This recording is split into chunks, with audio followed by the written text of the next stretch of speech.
Einen wunderschönen guten Abend. Liebe Gäste, liebe Freunde, herzlich willkommen zu einem ganz, ganz besonderen Abend hier in Berlin. Ein Abend, auf den wir uns alle lange gefreut haben. Ein, ich glaube, für uns alle ganz, ganz besonderer Moment. Und ich sage es einfach einmal so, wenn wir uns heute Abend damit beschäftigen wollen, dass wir uns mit dem Boden mehr auseinandersetzen müssen, dass wir den Boden retten wollen, dann ist das alleine eine so wunderbare Nachricht, dass wir heute Abend so viele Menschen sind.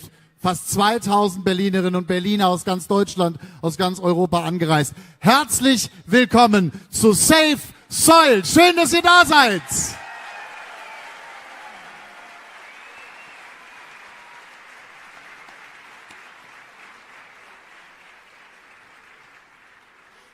Mein Name ist Matthias Killing, ich darf heute durch den Abend führen, aber ich möchte gar nicht viele Worte machen hier zu Beginn. Wir warten natürlich alle auf das, was Sadhguru uns zu sagen hat, was er im Gespräch mit Toni Garrn gleich hier auf der Bühne sagen wird. Und wir freuen uns auf einen Professor des Instituts für Klimaforschung in Potsdam. Auch er wird sich mit diesem Thema, wie wir alle etwas tun können, auseinandersetzen. Und heute Abend haben wir alle hoffentlich mehr Erkenntnisse als vor diesem Abend. Es ist ein historischer Moment und es ist ein historischer Abend auch für diese Stadt, für Berlin.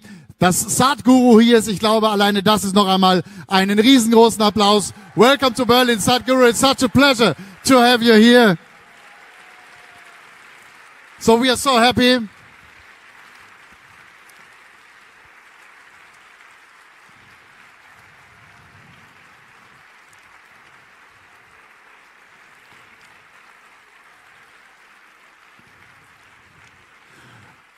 Und das ist eine ganz schöne Idee. Ihr winkt gerade alle. Wenn wir jetzt gleich nochmal das Bild zeigen, vielleicht können wir alle mal gemeinsam winken. Wenn ihr alle mal winkt, weil ihr euch freut, dass ihr gemeinsam hier seid. Heute Abend, hallo Berlin! Okay. Das ist auch schön, oder? So kann man, aber für mich war es ein wunderschönes Bild, wie ihr alle gesungen habt. Es gibt ein ganz, ganz großes, ein wunderschönes Sprichwort für diesen heutigen Abend und das wollen wir gemeinsam einmal hier, ich will nicht sagen erarbeiten, ich glaube, das kriegen wir alle hin. Ich sage, es geht um den Body. Das Sprichwort lautet my body, your body, body, soil. Das heißt, ich werde sagen my, ihr sagt body. Ich sage your, ihr sagt body und dann sage ich body und ihr sagt soil. Wollen wir das gemeinsam einmal machen? Amsterdam hat da vorgelegt. Ich habe das Video gesehen, ich glaube, das kriegen wir aber noch besser hin. Hier in Berlin ist eine große Tournee, auf der Sadhguru ist, eine Reise, über die wir gleich sprechen werden. Aber erst einmal dieser Wahlspruch für den heutigen Abend. Ich sage, my, your, body. Ja, das ist klasse und genau diese Energie wünschen wir uns für den heutigen Abend, für eine Reise, die eine besondere ist. 100 Tage. 30.000 Kilometer auf dem Motorrad. Ist das nicht ein Wahnsinn, oder?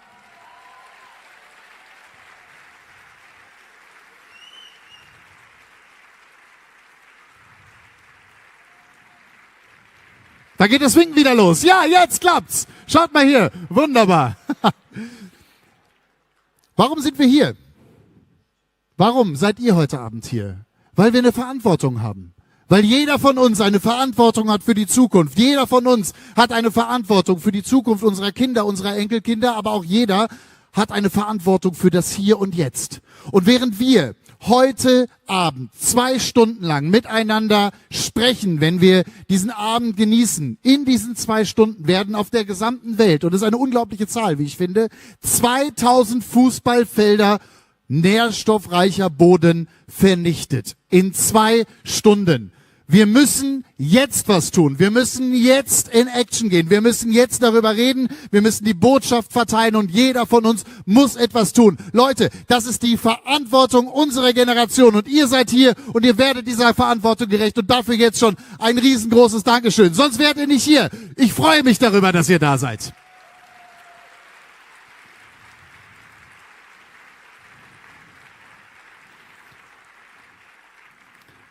Und jetzt möchte ich gerne den Bilder sprechen natürlich viel mehr als 1000 Worte. Die Bilder sprechen lassen. Wir haben ein erstes kleines Video zur Einstimmung für diesen heutigen Abend vorbereitet. Dieser Abend, der uns hoffentlich alle für immer in Erinnerung bleiben wird. Ein Abend, auf den wir uns alle lange gefreut haben. Deswegen sage ich jetzt noch einmal mit euch gemeinsam: My, your, body. Und dann Film ab. Darum geht es heute Abend.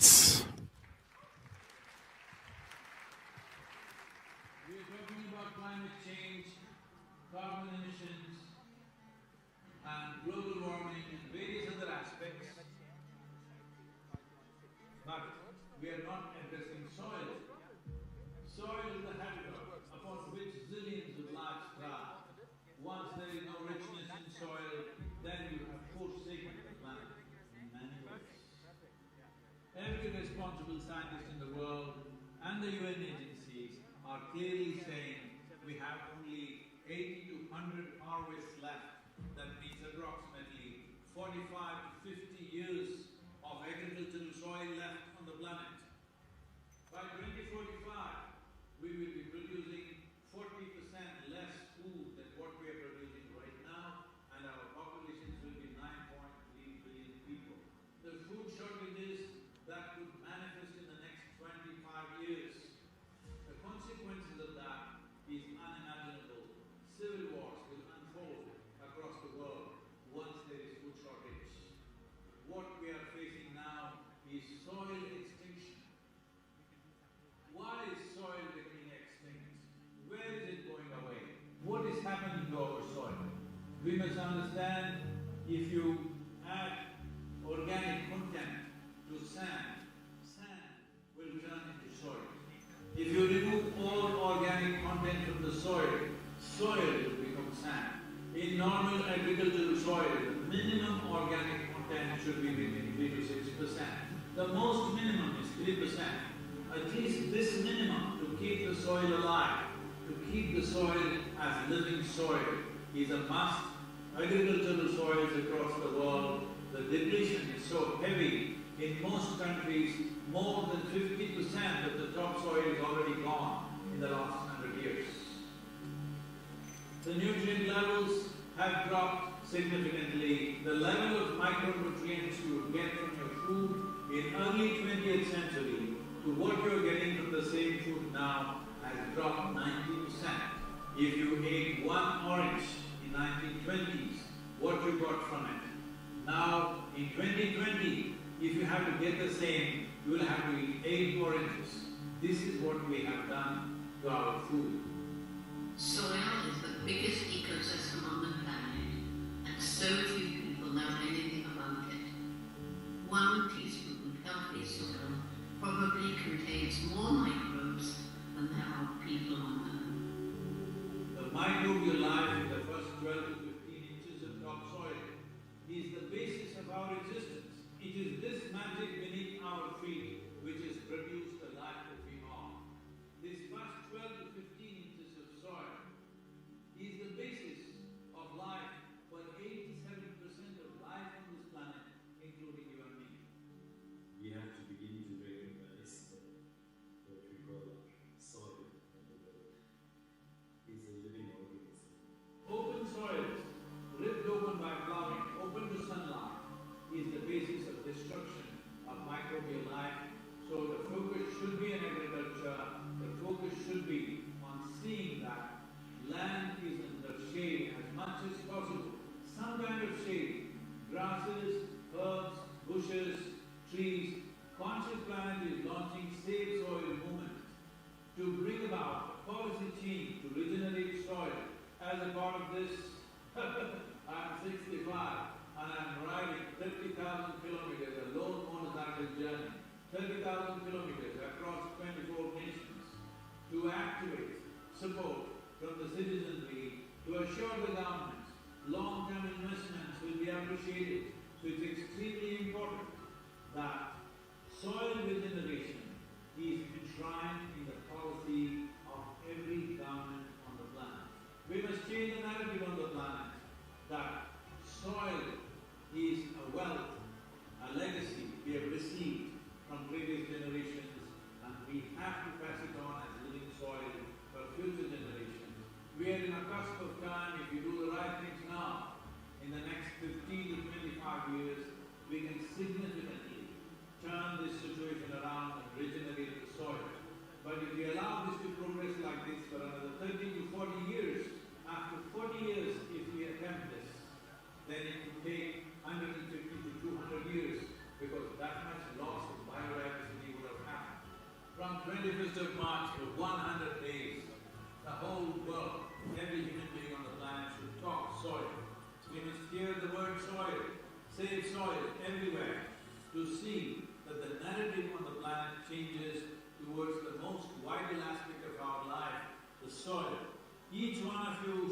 reach as many people as you can.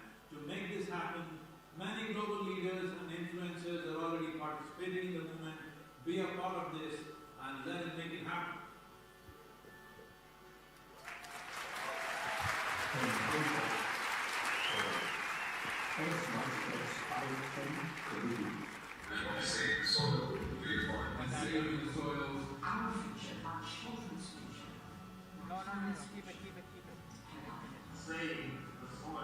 We know what we must do, so let's make it. Let's make it happen. Let's make it happen. Let's make it happen. Let's make it happen.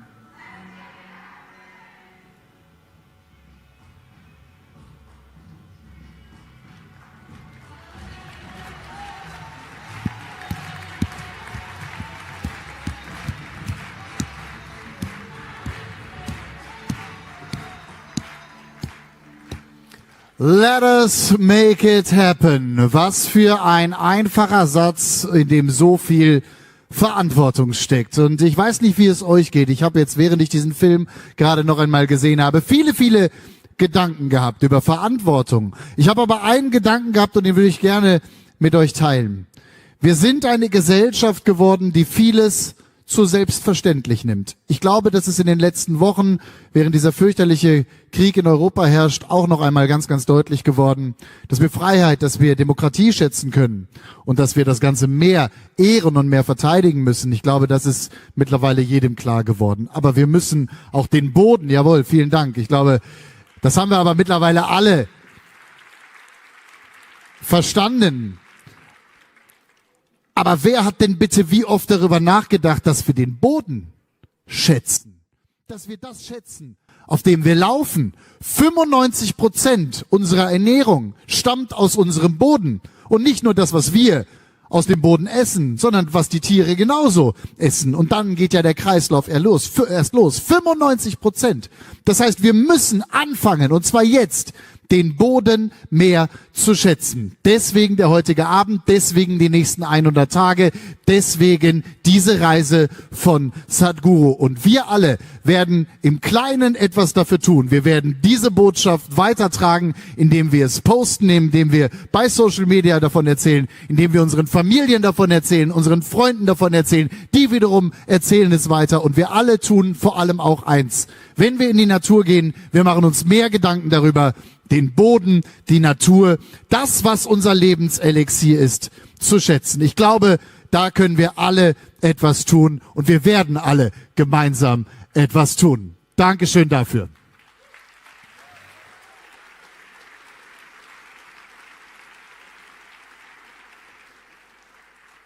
Sadhguru auf Weltreise. Beeindruckende Zahlen. Ich sage sie noch einmal. 30.000 Kilometer auf dem Motorrad. Das fahren andere in 10 Jahren oder noch länger mit dem Motorrad. Er macht es in 100 Tagen. Und es ist wirklich um die halbe Welt mit einem großartigen, jetzt schon emotionalen Ziel, dann in knapp 96 Tagen in Indien. Aber diese Reise, und er hat es gerade selbst im Video und er wird es heute Abend auch wieder gesagt, hat eben diese Aufgabe, diese Botschaft um die Welt zu tragen. Wie sahen seine letzten 14 Tage aus? Das Ganze startete in der Karibik, ging dann über London, vor 2 Tagen nach Amsterdam und jetzt hier nach Berlin. Auch hier haben wir Bilder für euch vorbereitet. Die Reise von Sadhguru bisher. Bitteschön.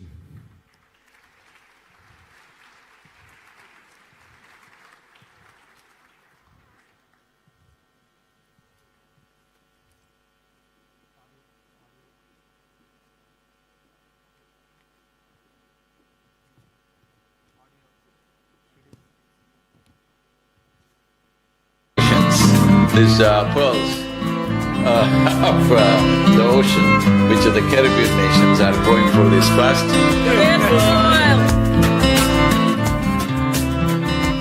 Soil is not a separate subject. If we are interested in health, if we are interested in agriculture, if we are interested in the well-being of the citizens of today and the unborn child of tomorrow, attending to soil right now, attending to the soil biodiversity right now, this is a must-do thing in our life. Soil.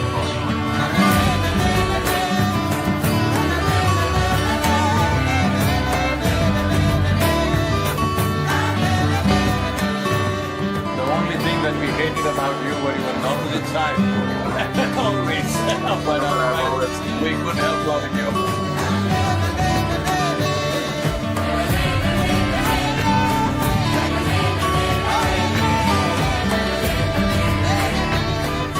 We are at a cusp of time right now. If we act now, if we bring in the policies and start implementing this, in the next 12 to 15 years, we can make a significant turnaround. So this memorandum of understanding that we signed, it will also bring some technical assistance to the Caribbean region.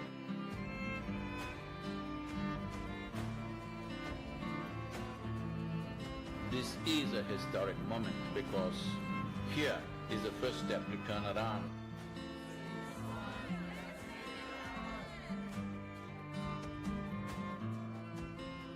Sadhguru, welcome to the Daily Show. I know that we also are facing a soil crisis where some people are estimating that if we do nothing, in 50 years' time we may not be able to grow anything because we may run out of soil. Which, forgive my ignorance, I did not know that soil is even something that we could run out of. The thing is, this has happened in the last 50 to 100 years of industrialized farming, that the organic content in the soil is going away because there's no replenishment. Are you getting any signs that governments are enthusiastic to try and do something about this? See, in the last 2 years I've been talking to various country heads, various politicians, political parties.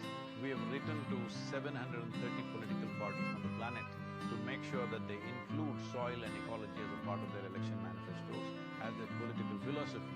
Whatever they believe in, right, left, center, whatever they are, soil is one thing which is a common class. We're always looking at what divides us. It's time, if you don't understand the consciousness of this cosmos and stuff like that, at least you understand you come from the soil, you live off the soil, when you die you go back to the soil. That much you get it. So this is something that you're very concerned about, and rightly so, that there's a problem with the topsoil in America. 50% of the American farmers have not seen a dollar in the last 12 years.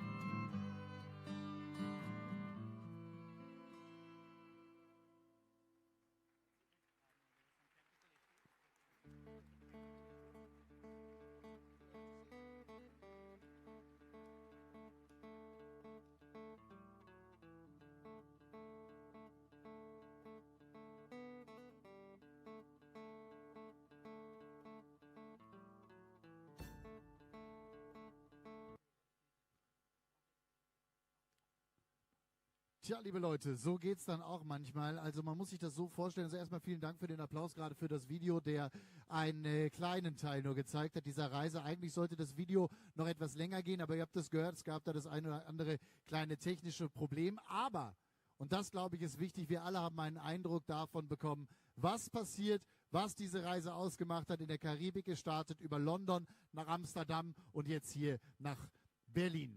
Dann in 2 Tagen geht es weiter in Prag. Die ganze Technik reist mit. Insofern, da glaube ich, haben wir Verständnis. Das ist überhaupt kein Problem. Und wir sind ja alle vor allem auch wegen einer Geschichte heute Abend hier. Wir wollen ihn sehen, gemeinsam im Gespräch mit einer wunderbaren Frau. Zuerst 2 Worte zu ihr. Eines der ganz, ganz großen Topmodels. Sie hat für alle großen Marken dieser Welt gearbeitet. Aber das, was noch viel imposanter neben ihrer einzigartigen Karriere auf dem Laufsteg oder für die Fotos ist, das ist vor allem ihr soziales, ihr gesellschaftliches Engagement. Seit 2014 ist sie Botschafterin für Plan International. Sie hat dort eine große Kampagne begleitet. Da ging es um das Thema Rechte von Frauen, Rechte von Mädchen. Und dafür setzt sie sich auch mittlerweile mit der Toni Garrn Stiftung ganz persönlich wirklich in einem großartigen Ausmaß ein. Ich freue mich sehr, dass sie zu uns kommt, gemeinsam mit ihm. Sein Motorrad steht in der Garage, er ist bereit für die Bühne und jetzt holen wir die beiden hier auf die Bühne. Herzlich willkommen, hier sind Toni Garrn und Sadhguru.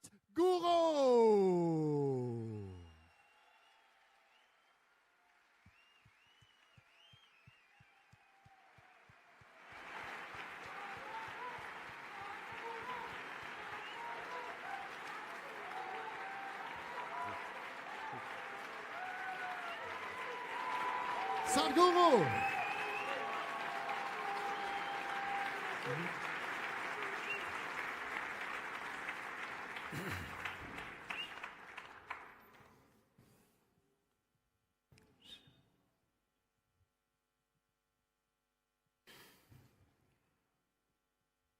Kalo na janati tava jananam.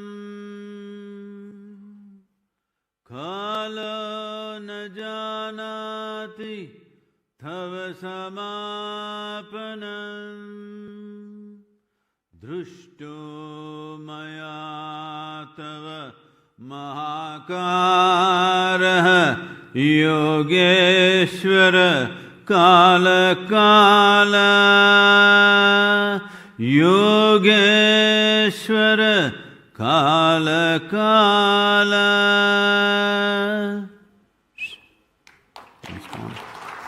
Good evening, everyone.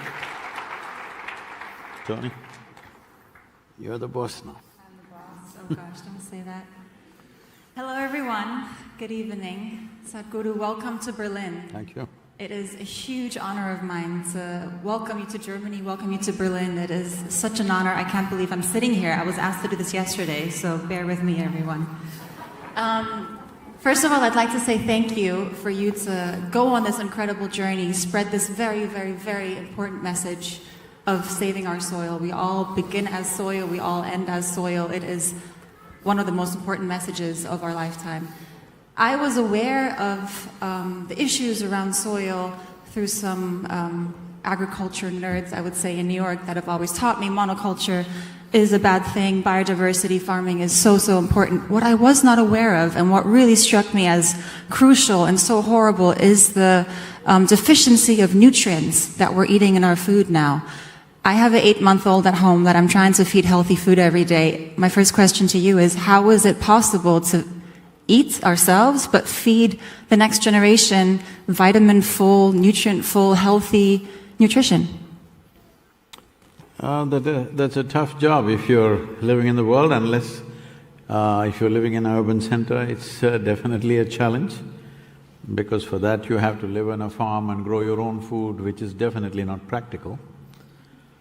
So we have come to that place where the nutrient levels are coming down significantly and various substitutes are being talked about. People are talking about all kinds of other alternatives. One alternative is, of course, popping pills, and to what extent means I must tell you, I was driving in Los Angeles just last month and I see a 15-floor building, that size hoarding, 15-floor building size hoarding, full building-sized hoarding. The only words on it is, "My favorite pharmacy." I thought, when did pharmacies become a favorite place to go? Next thing is, I was looking for a board, "My favorite hospital," "My favorite cemetery," somewhere. These are all places we go to and it's inevitable, all right? Nobody… See, when you say a place is favorite, that means you want to visit that place. It's like a favorite restaurant, a favorite holiday place. Favorite pharmacy, favorite hospital, favorite cemetery, no, because these are places you go only when you must go, not otherwise. But what they mean by this is that today, particularly in United States, they've become very conscious that there is not enough nutrient in the food that they are consuming. So everybody is popping dozens of pills. Healthy people, I'm not talking about sick people. Very healthy people are popping dozens of pills because micronutrients are missing. Today there's enough study to show various chronic ailments that we are suffering, including the incidence of cancer and children suffering from ADD and various other ABCD, you know, all the 26 alphabets. Largely or partially could be because of nutrient deficiency. There is substantial study to show that the amount of psychological or mental illnesses that people are going through is also because of nutrient deficiency. There is very significant studies in this direction now. Today, you know, all of you must know that about a year ago or maybe 6 months ago, the WHO warned the world that we are heading towards a mental illness pandemic. When we use the word pandemic, what it means is, that is, if we sit in this hall, if one person has got something, we may all get it. We are all susceptible, that's a pandemic. So when we talk about mental illness pandemic, they're talking about a suicide pandemic. It is some of the studies, hope this won't come true, they're saying by 2050, up to 2 to 5% of the human populations could be aspiring to commit suicide. Last year, in 2020, in Japan, more people committed suicide than the number of people who died of the coronavirus. So we don't really need the virus, I'm saying. So, all these things happening, one way or the other related to soil, because who we are right now here is just a consequence of what's happening in the soil. Today everybody understands without the gut microbiome, you cannot digest the food that you eat, you have no assimilation of nutrients. And this is the same with the soil also. In the soil, the same is true. Without the help of the microbiomes or the microbial activity, without all those complex little life that is there, plants cannot get its nutrients. So if don't do this experiment, it's very cruel. But if you take a tree, don't damage the entire tree, just take off all the leaf from the tree. It will try to sprout back, take it off, take it off.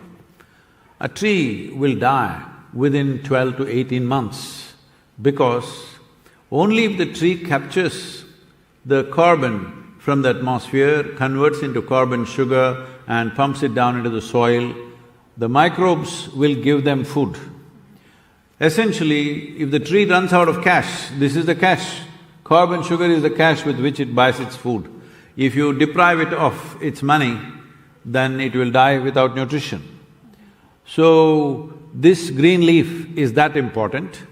If we have to go back to the history of this, because I see a lot of green shirts out here So, this happened maybe scientists say approximately 1 billion years ago. A very smart algae or a fungi, one of them, suddenly got a bright idea. Like you heard some caveman or woman, generally they say it's a man, okay.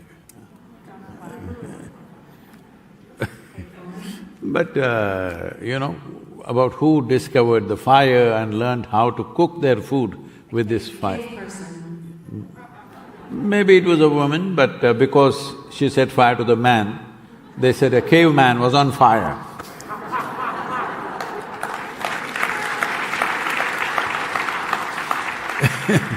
So whichever way, some 15, 20,000 or 100,000 years ago, somebody discovered fire and found out how we could cook our food with fire. Since then, the world has not been the same, all right, for all of us. Similarly, this algae or fungi discovered how to cook its food with solar energy, which is a perpetual energy from the sun. So this phenomena of cooking their food is called photosynthesis. And this is the most phenomenal thing that is happening on the planet. We are all alive only because of that. Because before photosynthesis started, the oxygen content in our atmosphere was just a shade over 1%. Today it is 21%. That's why we are all alive. And all the complex life forms are capable of being alive on this planet only because of the oxygen content in the atmosphere. But if you look back and see, 1,000 years ago, how much photosynthesis was happening on this planet, and today, how much photosynthesis is happening, take a guess, how much drop could have happened? Guess, just guess. A couple 100%, maybe. Couple of 100%? Unfortunately, maybe not that much, I don't know. Let's say a little 30%. 85% drop. Okay, that's horrible enough. 85% drop in photosynthesis has happened. Never before planet has been this bare. All agricultural lands are bare, urban lands are paved. They are plowed, these are paved. This is the main problem. So, everywhere all these online scientists, or let me call them WhatsApp scientists, they read 2 messages and they become scientists. All these people, if you say carbon, they say, oh, poison.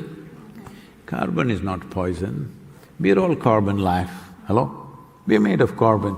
Every life that you know here, worm, insect, bird, animal, tree, everything is made of carbon. What we call as life itself is a carbon chain or a carbon cycle.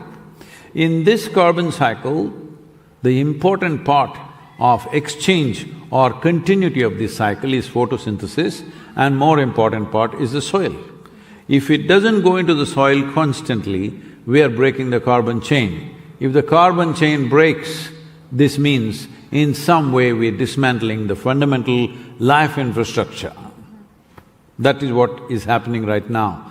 Today we are calling this soil extinction. You heard of dinosaurs going extinct, dodos going extinct? No, we are talking about soil extinction. Soil extinction means the basic infrastructure for life is being dismantled. Horrible. Absolutely horrible. My second question to you was a completely different one. I have a foundation for girls' education in 4 different African countries. We work in Eastern Africa, in Uganda, Rwanda, Burundi, and in the West in Ghana. We enable girls and young women to be able to access education and healthcare. As you can imagine, we're always in the rural areas, by the way. As you can imagine, agriculture plays a huge part. When we ask the girls, how many of your parents is farmers, they all raise their hand. When I ask them how many of you would like to become farmers, they all take their hands down. They would all like to become lawyers, doctors, which is incredible, but my question to you is how can we make it more appealing? It's not very incredible, because if you're a lawyer and I'm a doctor, for you, somebody should be in trouble. For me, somebody should be sick.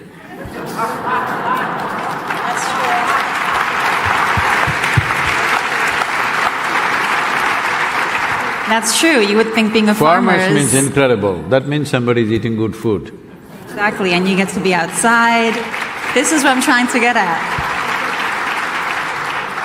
Basically, my question is how can we make it more appealing, because these young girls have only seen their poor parents that have not been able to provide properly or create a business out of this incredible soil that I thought Africa has very nutrient-full soil. But yet they live from the hand to their mouth and they don't want to become farmers, but we need them to become farmers, correct? So this problem is not just in Africa, it's across the board, everywhere in the world. For example, in India, over 60% of Indian population are farmers right now.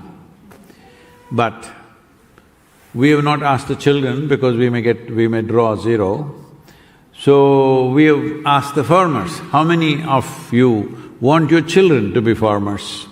Not even 2%. So, this magic of converting mud into food is not a small thing. If there are highly educated people here, if you're an MBA or even if you're an MSc in agriculture, I will give you 10 acres of land and ask you to grow 5 different varieties of crops for me. Please don't torture the child, huh?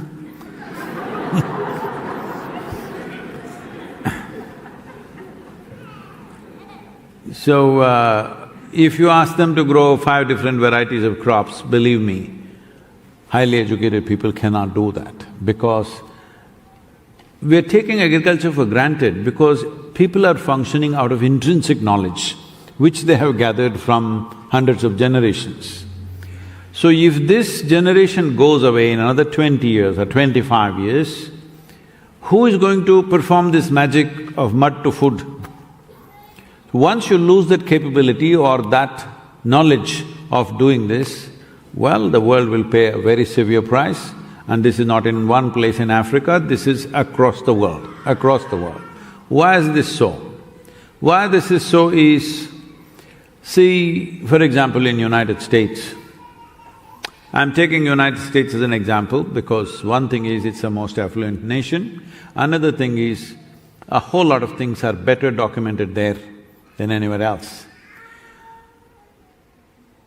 50% of the American farmers have not earned a single dollar of profit in the last 12 years, 50%.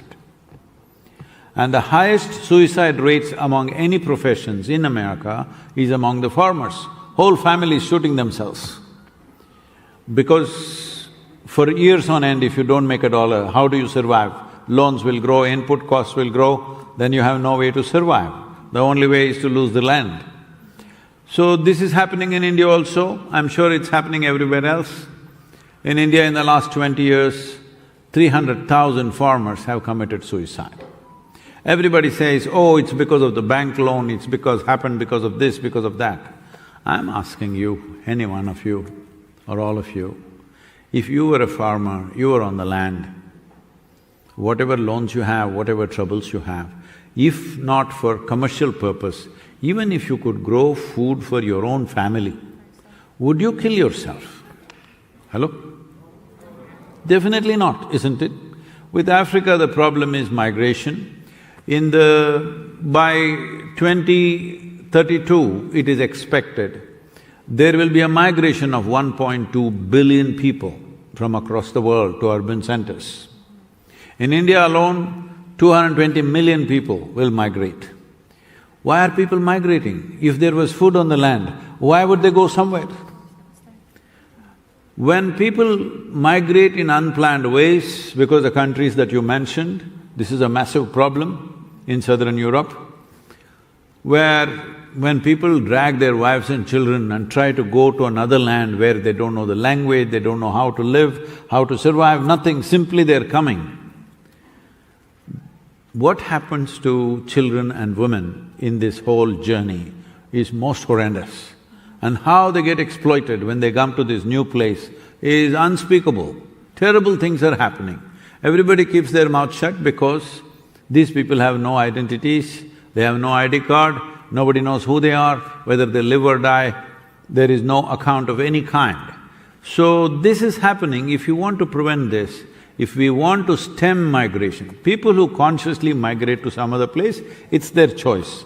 But people who are forced to migrate because there is no food to eat in the place they are, that's not a fair thing. Food must always grow where people are, it's very, very important, not somewhere else.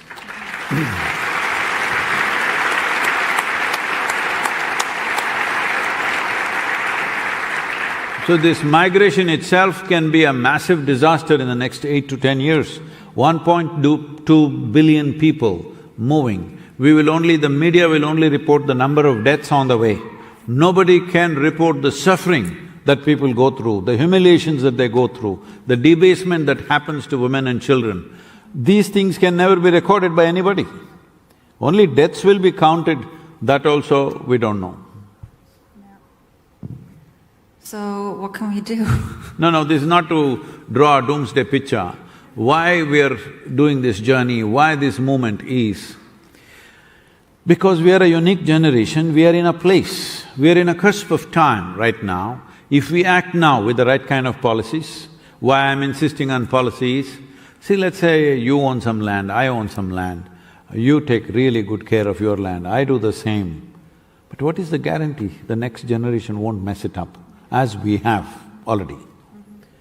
So only if it's instituted in the policy, it is ensured that forever, sustainably, the land will stay that way. For example, in every city there will be an old part of the city. I do not know much about Berlin, but I'm sure you will know. There'll be old part of the city where homes are built in such a way, wall to wall they're built. Do you have such a segment of Berlin somewhere? I'm new here as well, I believe we do, yeah. So there will be one place everywhere in every city, old cities, where there's no concept of a window in the house. There's only one door to go in and come out. In every city there will be some part like this. Why did this happen? Because there were no laws. But today if you have 10,000 square feet of land in Berlin city, you can't build 10,000 square feet. You can only build 6,000 or 7,000 square feet, whatever is the law. Some space you have to allow for yourself, your neighbor and all this stuff. If you build more, they will come and demolish it. But if you have 100 acres of agricultural land, you can plow every inch of it, and in 10 years' time you turn it into a desert, nobody will ask you, why have you done this? Soil is not our property. Soil is a legacy we have received from the past. We must pass it on in its living condition to the future generations. Right now, the soil or the food that we are consuming, everybody, every one of us should be conscious of this. The food that we are consuming is actually not even belonging to the next generation that is already here. It belongs to the unborn child.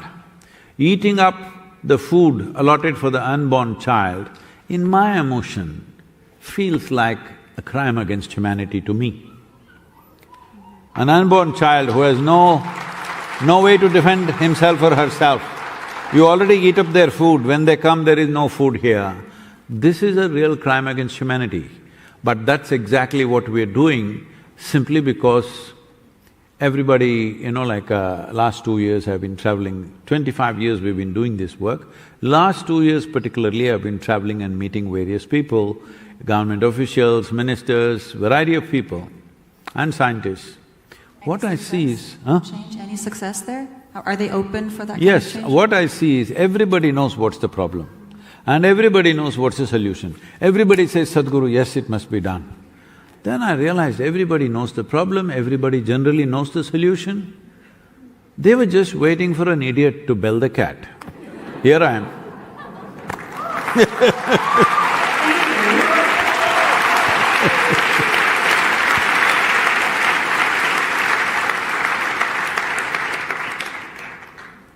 It is so important. It is the most important message of our time, I believe, and it's so great that you're doing this on a motorbike. I really hope you love riding a motorbike, by the way, because this journey sounds absolutely incredible. I asked your team how many are riding with you. They said nobody. It's always you by yourself on a bike. Yeah.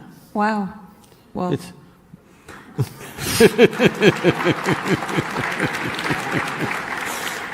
I believe I was told… this part of keeping social distance, Of course, If you ride this is no, all no, we not do. this. Motorcycle, if you ride fast, nobody's around you. Of course, it's so smart. And you could go as fast as you like. You don't need to pay attention to any slow drivers. You get to get there and speed it all up. Speaking of which, I was told I have to keep some time to leave questions from the audience. I don't know if this is the right time to do this, but if any of you have any questions, you can start raising your hand and we can take questions from whoever would like.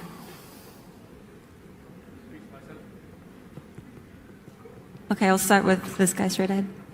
No? You're being pushed back.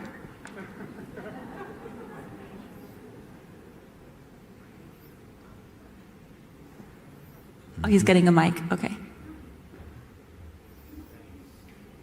Namaskaram, Sadhguru. Oh, sorry, please if you could mention your name and where you're from. My name is Vikram. I'm from India. Going down to Sadhguru's feet. Why are you copying a question? Actually, I've prepared and I don't want to forget any line asking in my question, Sadhguru. I'm sorry for this. So, my question is not directly on soil, but definitely includes SaveSoil. Please allow me to speak for a couple of minutes. No, just question, please. Before I ask the question, I will speed up. Just question, please. There's so many people, all right? Okay. So Sadhguru, a yogi, mystic, no, that everybody knows he's a yogi. And visionary, whose only business in the world is human well-being. So, Sadhguru at 65 years of age… Hey, come to the question. A lone motorcyclist… Don't disclose my age to everybody, come on. Risking his life, bike riding 100 days, 30,000 kilometers, across 24 countries, in European cold, Arabian heat, and Indian rainy weather conditions, for saving soil for the sake of present and future life on the Mother Earth. So my question, how do you make it happen? Or what does it take for a human being to become Sadhguru? Or let's say, the entire humanity on the planet to become Sadhgurus?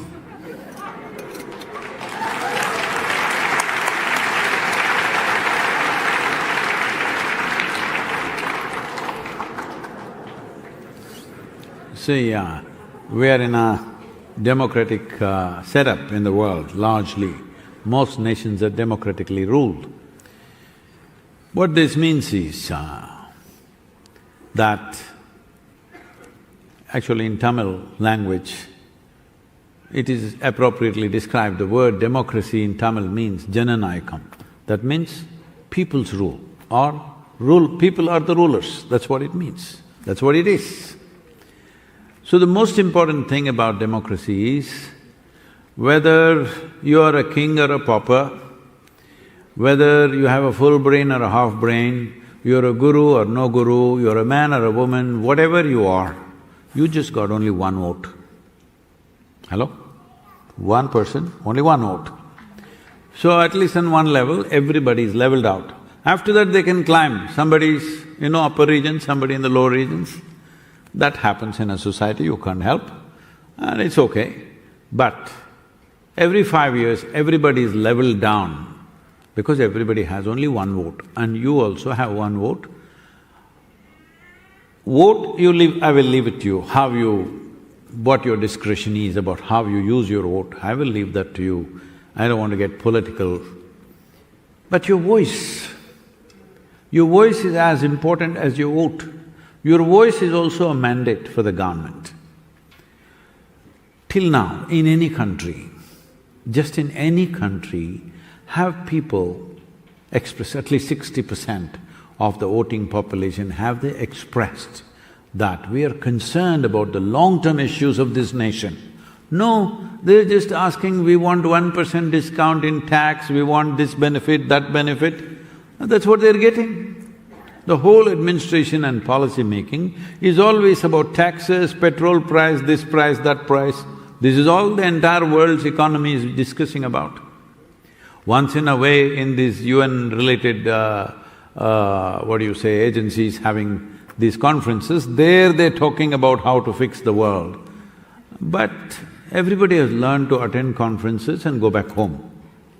Conference attending itself has become one kind of profession these days, really. I used to at one time, I was attending a lot of these world peace conferences, there are lots of them happening. One world peace conference I went to, I don't want to mention the place or the name because there are too many prominent people there. There were 42 Nobel laureates in the conference, peace conference. Then I'm like this, I will go and sit in the front row because I want to listen to every word.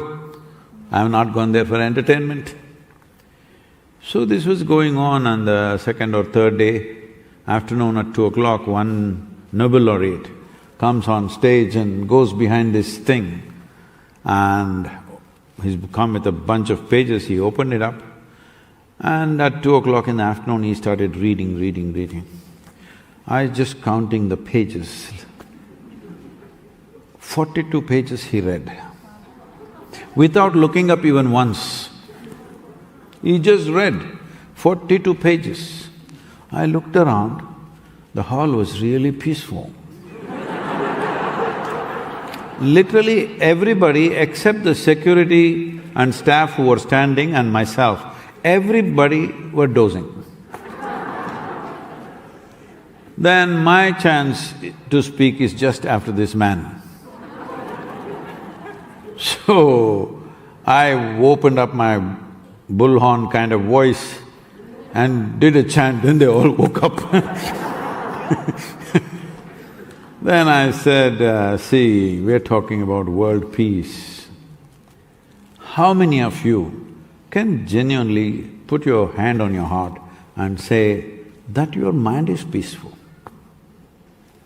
If you can't make your mind peaceful, world peace is a joke. Hello? What is happening in the world?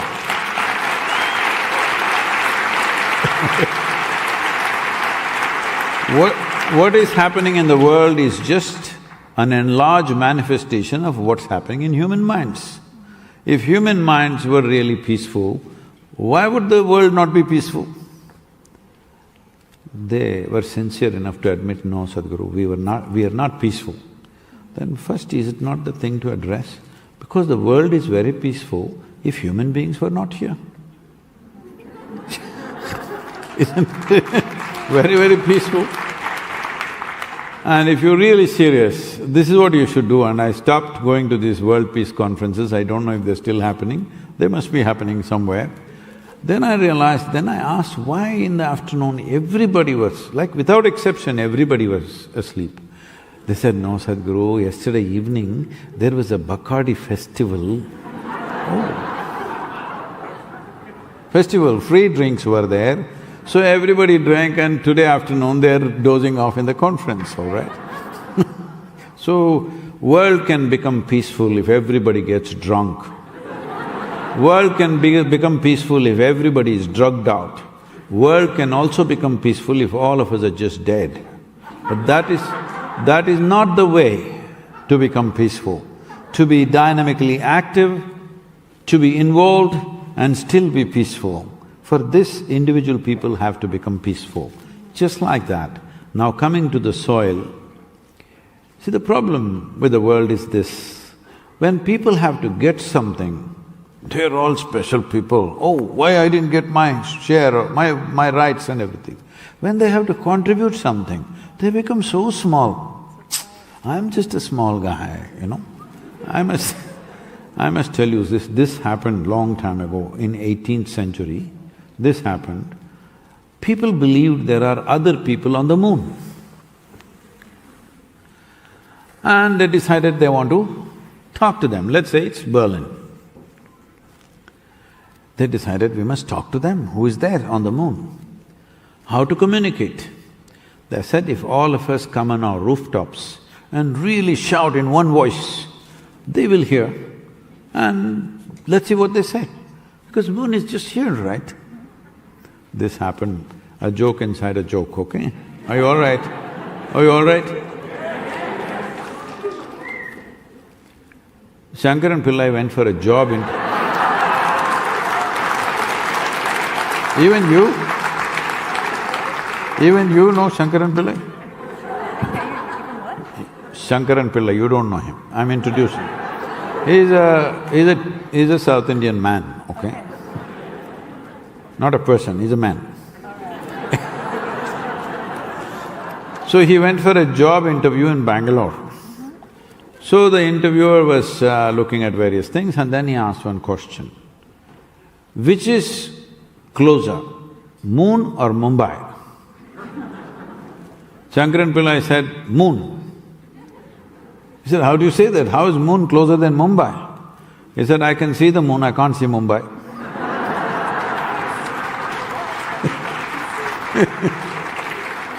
So they decided in one voice to shout, who are you? But who are you, like let us make it happen, it gets get mixed up. So in one word, we will all say who at a given moment. So that time was set, everybody got on top of the Berlin rooftops, everybody ready. That moment coming, me, I thought, what is me? I'm just a small guy. Even with the microphone, people are not able to hear. If I don't say who, what does it happen? So many big people are here, they will all say it. That moment came and it passed in total silence. This is what is happening in the world, Like Lord Billiamoria was saying, I was there for 1.5 weeks in COP26. I addressed 30 different events, I spoke to everybody that was there, but I did not hear the word soil. I spoke to a few of the environment ministers from various countries, they all said, Sadhguru, we never heard the word soil. Why? When 40% of global warming and climate change is happening because of plowed soils on the planet, why is it that we are so silent? Young people should research and find out why. You must find out why, it's very important. And you, Vikram, from India, okay? But there are people clapping for that. So, you must understand, there's many people here in this hall, maybe 1,200 people, I guess, am I correct? Around that much, I think. If all of you have a phone, That silly phone you have? Oh, I'm sorry, smartphone. See, you call something smart or you call someone smart only if they're smarter than you, isn't it? Hello? So, this phone is not for you to send silly messages to each other. This is a powerhouse, all right? If you use it right, you can reach the entire world. These 1,200 people, if they're committed for a few minutes for the next 100 days, these 1,200 just in Berlin alone can reach 3 to 4 billion people. What do you think?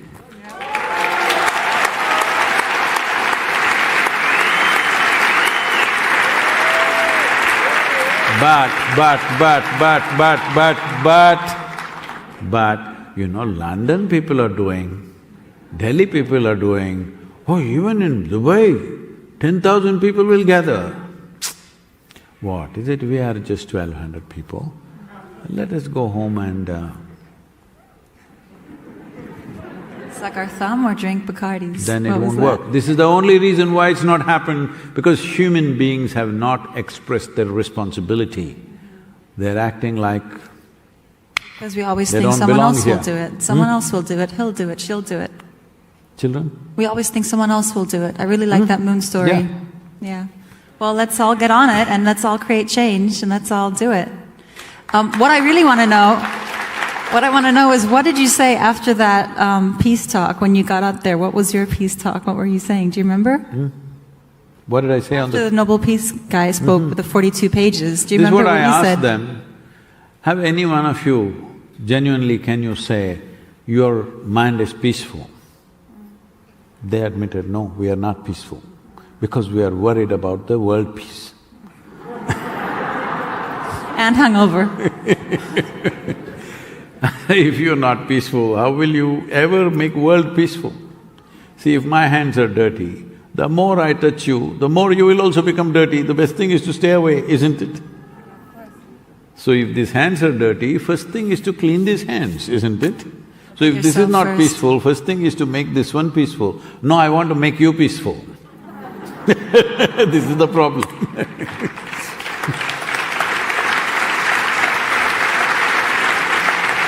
Okay, more questions. Who else would like to ask a question? How am I supposed to pick?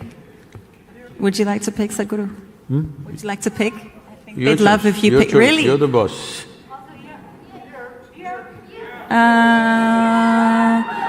I'll have the lady here in the second row. Hey, whoever does the le jig, they will get it. Exactly. And name and where you're from, please, first. I already picked someone, sorry. What do you think? We should get Toni to do the jig, isn't it?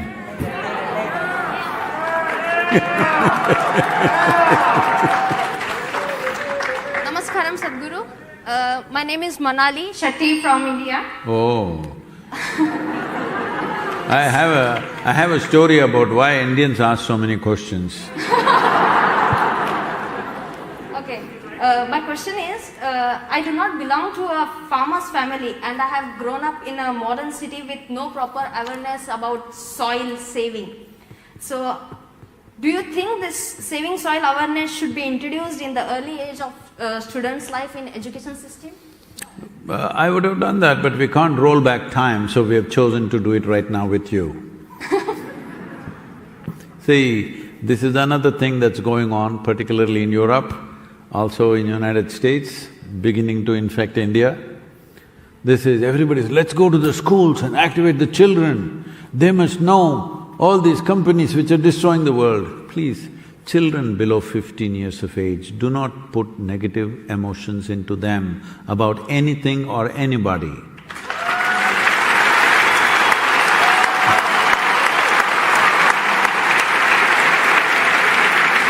Because how a child processes negative emotion is very different from how a mature adult would do. I'm not saying all of you are mature, I'm saying once you put this anger, oh, she's the one who's destroying this planet because she's this company or this country or something, I'm telling you, a child will suffer for the rest of his or her life with those emotions. So do not activate the children. Why are you going on saying children must be taught? Children… You yourself have not gotten it. Why the children should get it before you? If you set an example, children will do it anyway. If you set a wrong example, children will do the wrong things. If you set a right example, they will do the right things. You are setting a wrong example and trying to preach them, then they will do utterly wrong things. Don't give preachings, set an example that you are a conscious human being who does not cause damage around yourself, whether to your life or to anybody else's life. You're not causing damage. If you set up this example, children will be fine, you don't have to educate them. They learn by observing you, they never listen to your preaching.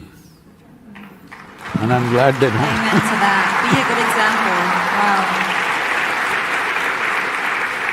Wow, that's so simple but so wise and so deep. Everyone, let's just be good examples, and then the rest can follow. Third question.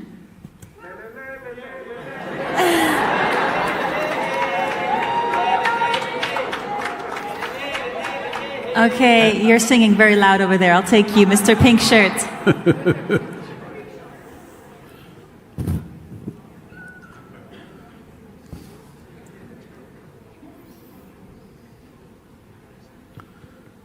Hello, Sadhguru. Oh, another Indian, huh? Yeah.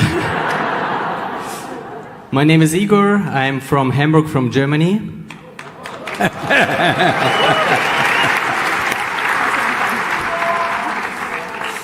And my question is, we saw at the video that you met some people from the government in the countries where you have been. What are your plans for Germany? Could you meet some people from the German government and submit any kind of documents, or what are your plans for Germany? And the second question is, it's a great idea No, to… we'll handle this one question. Okay, okay. This is troublesome enough. Okay, sorry.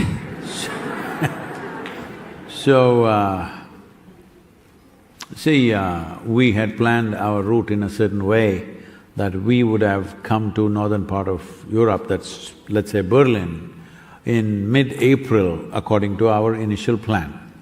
But we changed our route because we were told that this is the time that your parliament, what do you call it?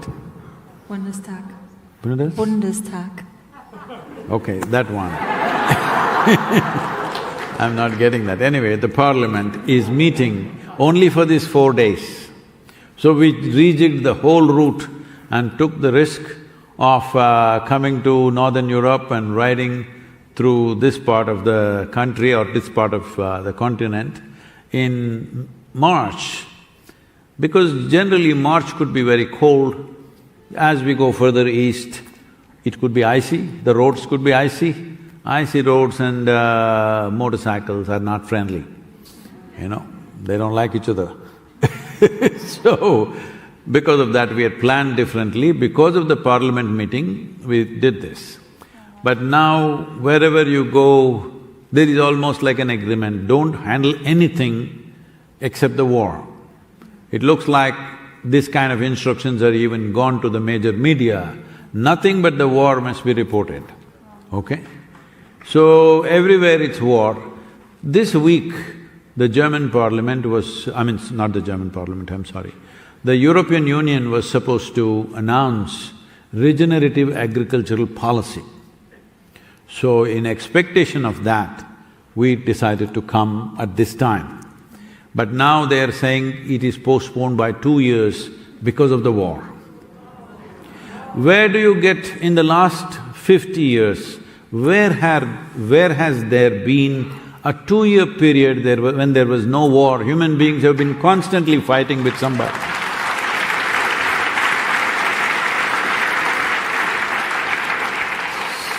Somewhere, somebody is always waging a war. So if you postpone it by 2 years, something that is so vital, which you are about to address and now postpone it, it's very disappointing. And now they're saying nobody is available because this is happening tomorrow, we're making an attempt to meet a few lawmakers, but we don't know yet, because today we were supposed to meet some in the afternoon, but they were all asked to stay in the parliament because there's some budget session going on. I understand government business is there, they have to do that. But it's become very difficult to meet any lawmaker because generally everybody is saying it's war. But what are we doing for war here? War is an unfortunate situation. We don't have to make it a global phenomena. Unfortunately, every few years there's a war somewhere, all right? And it's not like the soil issue makes war any better. Aren't lots of wars fought as well over soil and over land? Wars are fought on the land, and what damage they cause is another story, we cannot even talk about it. But I feel if the people of Germany, and not only Germany, people of Europe, because it's a European Union policy, if you at least ask them to prepone, maybe because of the war, if you're stuck on so many things, maybe 6 months postponement, okay? 2 years is too bad. Even more so for all of us to speak up. Actually, I had another question. I'm sorry, I'm gonna jump in quickly. We as individuals, we know what we can do. We can spread the word, we can post, we can use our powerhouse smartphones. Us as a society, specifically here in Berlin and Germany, is there something where you say you guys need to be doing this more or start this? See, the Isha homeschool in India, the children there took up this challenge. They have promised me, and they're doing very well right now, they are getting 10 million children across India to write a letter to the Prime Minister. Now, 10 million children, if they write letters to the Prime Minister, you think he's going to ignore that? He will not ignore that, and he cannot ignore that. Because when we did Rally for Rivers, in 29 days of me driving from southern tip of India to Himalayas, in 29 days, I gathered the support of 162 million people. Because of this,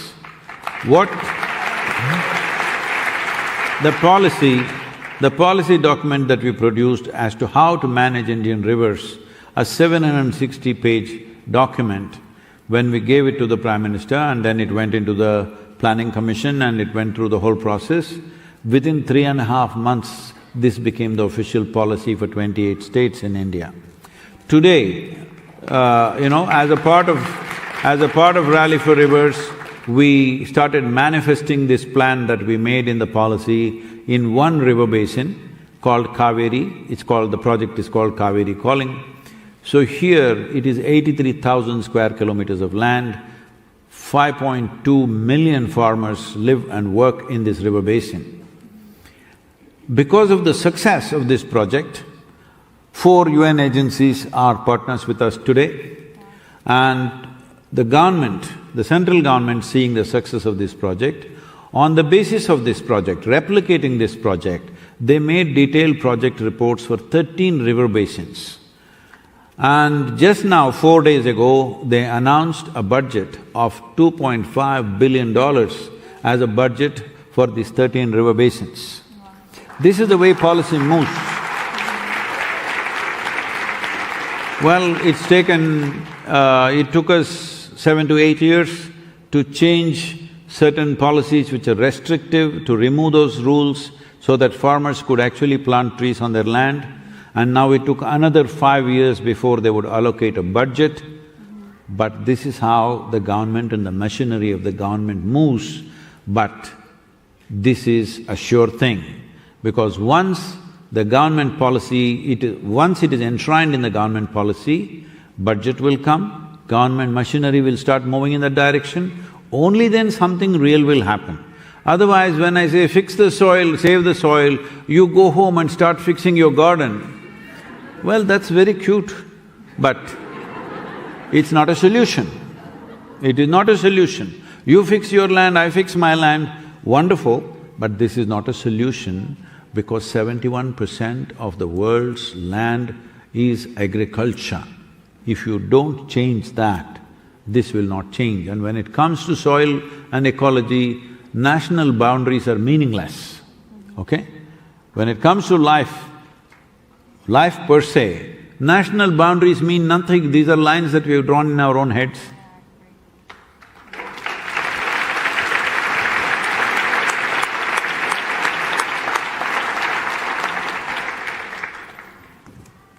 So, who else has a question? So about that question, 1 second, you can all write to your local member of the parliament, or all of you can write to your chancellor, or get children to write to the chancellor. See, in India we need 10 million letters. Here, get 1 million letters to your chancellor. Job will be done. Now we know what to do. Let's all spread that message.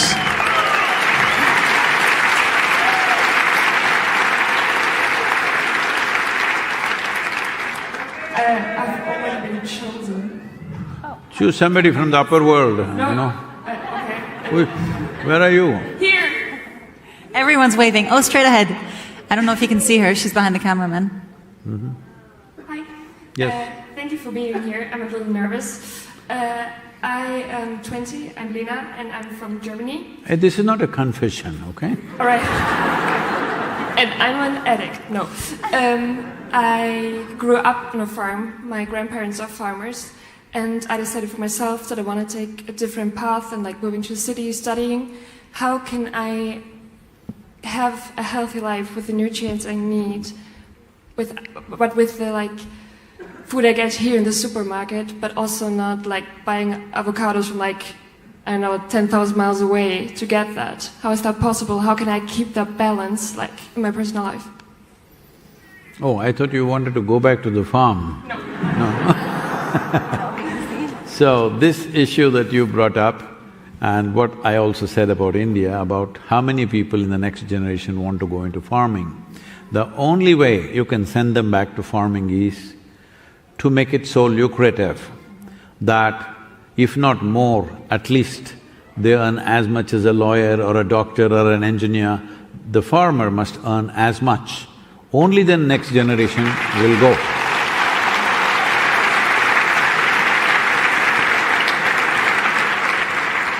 Our 20-year-old magic, she doesn't want to go back, but she wants to eat the best food, but somebody should grow it. Nothing wrong with that, you're a young woman, you can do what you want. But how to get that food?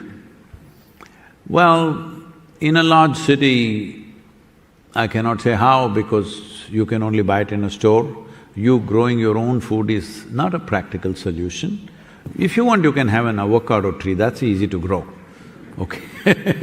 But rest of the food, you can't grow like that. It is too diverse. So one thing is, you must write to all the MPs. What do you call them, MPs?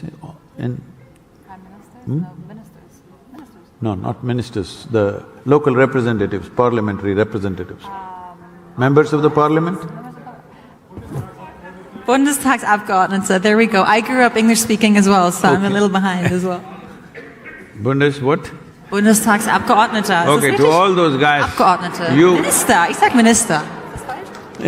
You write one letter to all of them, get all your friends to write for them.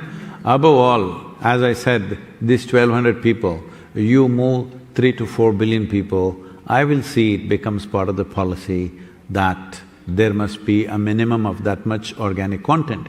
If that much organic content is there, naturally the usage of fertilizer will come down. No farmer… because fertilizer is expensive, he's not going to just take it and throw it. If the land has enough richness, he will use minimum amount of it. Yes, some amount of poison is there in the air that you breathe, in the water that you drink, food that you eat, it's fine, but you're able to manage it at a certain level. When it crosses that level, that is when it is becoming a serious issue.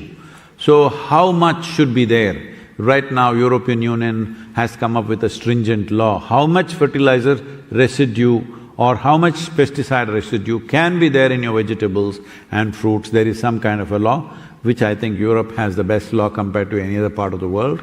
So, that is there to limit that, but still to get fresh food. Fresh food means this. See, in the yogic culture, people keep asking me, Sadhguru, how is it that you are so energetic? How many things are you doing in your life? How is it that you sleep so little? Well, people It's like this. I was at the Denver airport, about 25–30 people came to see me off. It was not announced, but somehow they find out and they come to the airport. And they all brought flowers and they're singing and dancing and happy, laughing. So one of the airport officials asked, why are they all so happy? I said, they're happy that I'm leaving. Because I was here for 4 days. These 4 days they have not eaten properly, they have not slept properly, day in and day out there. Because I stay awake, they also stay awake. Non-stop work has been going on, they're celebrating that I'm leaving. So, how is it? Thing is just this. See, if you live properly, only 40% of your energies should come from the food that you eat. Remaining 60% should come from air, water and sunlight. So don't just ask… when you're concerned about health and well-being, you're concerned about your health, you're also concerned about how much you can do and what you can do with your life. When this is your concern, this is very important because the more you depend on food, the more inertia you will have. Inertia means, let us say you're sleeping 8 hours a day. If you're sleeping 8 hours a day, you're going to sleep away 1/3 of your life itself. Hello? Yes or no? In 24 hours, 8 hours if you sleep, 1/3 of your life sleeping. Is sleeping a crime? No, it is not. But if you sleep through your life, you will be a disaster. Yes or no? Right now this soil is a disaster or heading towards a disaster mainly because people are sleeping thinking somebody else will do it. Your life, nobody else will do it. You do it. The way you do it is the way it works, this life. So, if you're sleeping 8 hours, one reason is you're thinking only food will create health. No, only 40% should be food. Then you will be agile and you will be lighter than the breeze. Yes, now activity and what you do in your life is never burdensome because what is needed you will do. See, if you're a little heavy, you want to get up, can you do it?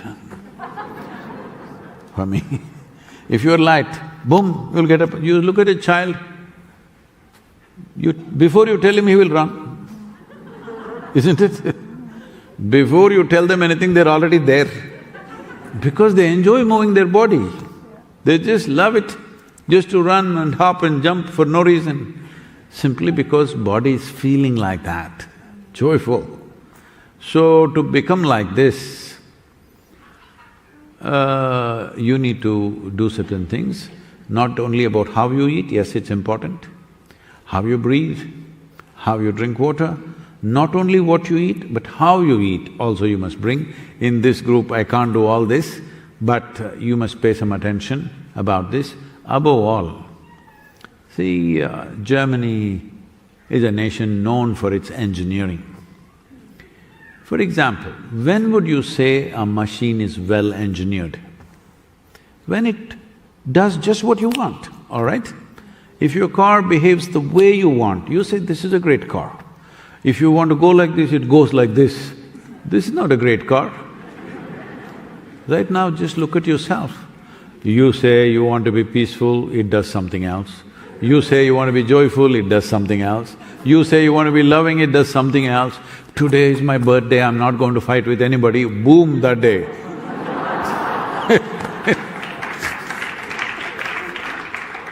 This is because not well engineered. You must do some inner engineering with this. If you do that, whatever kind of food comes to you, you can do wonders out of it. About food, one thing you must do is you must eat the food fresh. When I say fresh, this word fresh has been forgotten in the West. The Western societies, what is fresh is forgotten. I don't know how many of you still go in the morning to the bakery when the bread is just being baked and it's smelling wonderful, you buy that loaf and come and have breakfast. Is anybody still doing it? French are doing it a little bit. Actually with bread, yes. Huh? With bread, yes. Yes? In Germany? Me, yes, but I'm a huge bread person. Okay. But generally, most people are buying bread which is a month old or 2 weeks old or whatever. Yes or no? And everything is old like this. Most of the meat that people are eating is weeks old. See, in yogic culture, if you cook anything, within 90 minutes or 1.5 hours, you must eat it. After that, we won't eat. Because it'll gather inertia, it's called tamas. Once tamas comes, body becomes lethargic. So, right now, if you don't keep your mind well, if you don't keep your mind exuberant and joyful, then you enjoy lethargy. All you like is you want to sleep. Sleep is a way of dodging life, isn't it? Hello? Hello? Oh, you know, not bad. You think anyway somebody is going to say yes. SaveSoil. Not bad.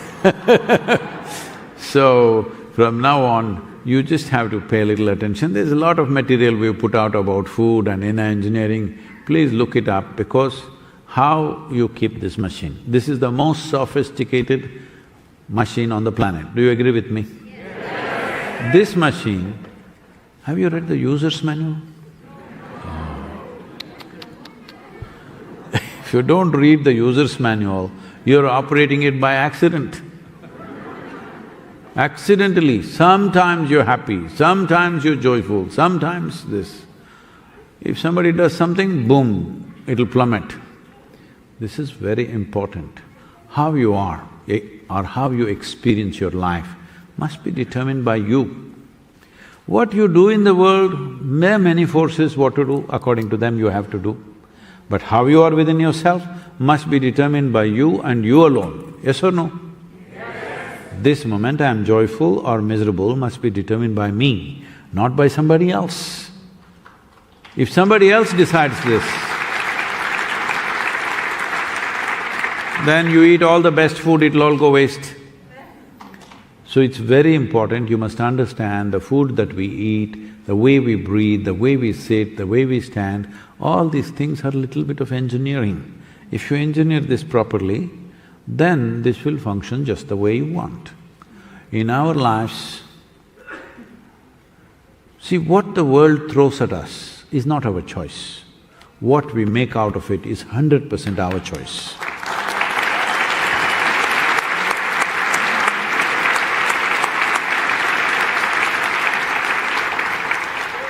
I think we have time for one more question. Okay, I can't not see the jacket. I'm gonna take the jacket, lady. Now she sat back down. Oh, it was for her friend. Oh, okay, yeah. Fine. Okay, fine. She's Name pitching and where for you're him. from as well. I think he needs a microphone.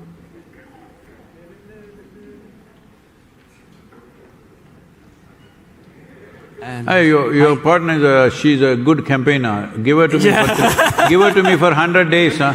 She makes a lot of noise. Yeah. Maybe if you ask, she can come with you on the tour. You will be okay for that? Yes, all right. So, Sadhguru, my name is Mike. I'm originally from Ukraine, and I'm very happy to be here and to listen to you.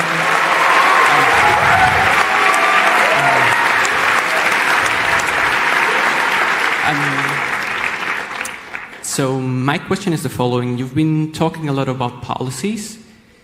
What do you think about technology? What can that do for a soil? Because if you go to Silicon Valley, for instance, right, all people say technology solves all of our problems. What do you think about that? What can technology do in this issue for us?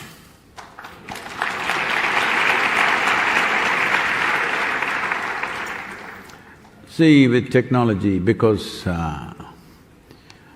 if you want to solve any problem today, especially if it's of a global scale, data becomes very important. Otherwise, we will be wasting our time and energy doing things which are not relevant to a given place. When data is very important, technology becomes very important, even artificial intelligence becomes very important. I must tell you this. In southern India, this Kaveri calling project, what we are doing, there's a growth-related subsidy attached to the trees. What the farmer has to do is, he has to just take a picture of his tree every year and put it on the website, the government website. Within 10 to 12 hours, money goes straight to his bank account. This is a huge incentive for the farmer, that he doesn't have to go and stand in a line somewhere, he just have to take a picture and put it there. And there is also a digital marketplace that we have set up, where if the tree is 4 or 5 years of age, he can take a picture and auction it on the digital marketplace. I'm just… numbers I'm just throwing, this is not the real numbers. Let us say this tree is sold for 10,000 euros. 12 years later, it is sold now. 12 years later, growth-related, the agreement is such, it is growth-related, it is already sold for 10,000 euros. Year on year, second year if you send the picture, looking at the picture, whoever is managing the market decides to give him 500 euros this year, advance. Next year maybe 800 euros. Like this it goes. So let's say out of this 10,000 euros, up to 7,000 euros were already given because it's already sold. Last when they come and cut the tree, they'll give you the remaining 3,000. This is a massive possibility for the farmer because otherwise he's not capable of waiting for 12 years. He doesn't have the economic strength to wait for 12 years. So, technology is important this way.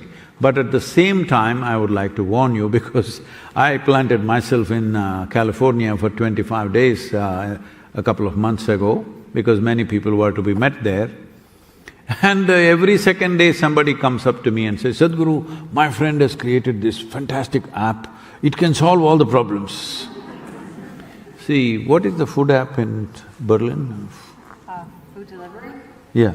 Volt, Lieferando. What is that? Volt, W-O-L-T, or Lieferando, Volt. I think are the two big ones. Okay, in India we have Swiggy, Piggy and things like that, all right? So you can call your alter Swiggy, Piggy, whatever you want. Food comes to your house, but still somebody has to grow it, somebody has to cook it. Delivery is happening by app. Cooking is not happening by the app. Food growth is not happening by app. Somebody still has to… there has to be a real world. We can enhance it by technology. Application can be enhanced. App simply means application. But today a whole lot of young people are beginning to think the app itself will do everything. Like they thought supermarket is producing all the stuff. No, you need to understand there is a world where things have to grow. So when it comes to soil, if you want to enhance organic content in the soil, which is the only issue we are talking about right now, to raise it to a minimum of 3 to 6%. But if you raise it to 8 to 10%, what would happen is, the irrigation requirement that you have for the land right now will come down to 30% of what it is right now. If you're using 100 liters, it'll become 30 liters. If you raise the organic content to 12 to 15%, it will come down to 10 to 15% of what you're using right now. Right now, over 2 billion people are water-stressed in the world. By 2032, they're expecting 3.5 billion people will be water-stressed. It means 3.5 billion people on this planet will have a hard time finding drinking water, okay? Maybe the shower and bath may go totally out of vogue. We may not afford it in future, so enjoy it now, okay? Or you live near an ocean, you can jump in and swim at least. This is where we are going. For this, if you enhance organic content, soil's ability to store water is so greatly enhanced that irrigation requirement will come down. Why is this important? Because nearly 74 to 76% of the world's fresh water is used for agriculture. In India, 84% of our water is used for agriculture. That is where the issue is. If we reduce that usage, water stress will come down substantially for everybody. So technology is there, and because you're from Ukraine, because your country is facing a certain situation right now, which unfortunately many countries across the world have faced in the last 50 years, how many wars? In Africa alone in the last 50 years, there have been 30 major wars. These 30 major wars, 27 were fought to acquire fertile lands. And that will be the future war, to acquire fertile lands, to acquire water sources. This will be the future wars, and people will fight. At least we should take this step, now that you're facing a war close by. Well, just the reverse is happening, but all of you as citizens can push it in this direction. This is not my work, because this is next generation should push this. See, we already have so many kinds of weaponry in the world. People are openly gloating about smart bombs. How can a bomb be smart? It's a goddamn dumb thing to do, to drop a bomb among all of you right now. Is it a smart thing to do? It's the dumbest thing to do, where people are there putting bombs. And how is a bomb smart? Why it is smart is, they are openly advertising like this in the military magazines. You can drop it through the window of a home, I believe, from the airplane, some 2 miles above the ground, in the sky. From there, they can drop the bomb into the house through the window. At least the cutting-edge technology from now onwards, what's happened has happened, we can't help it. From now onwards, new technologies must not go into military use, at least make that much, no?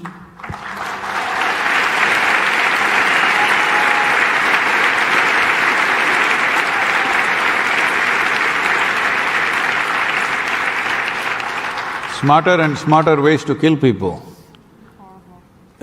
Horrible. One more question? Do we have time for one more question? Oh, I'm not sure if we have time. No, TSU, let me know if we have time for one more. No? Upstairs! No? Okay, you take over.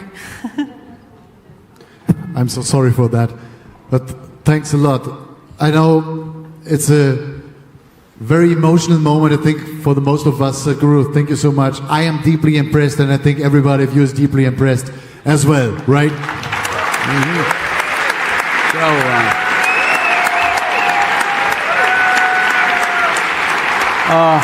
First of all, we are not at the end.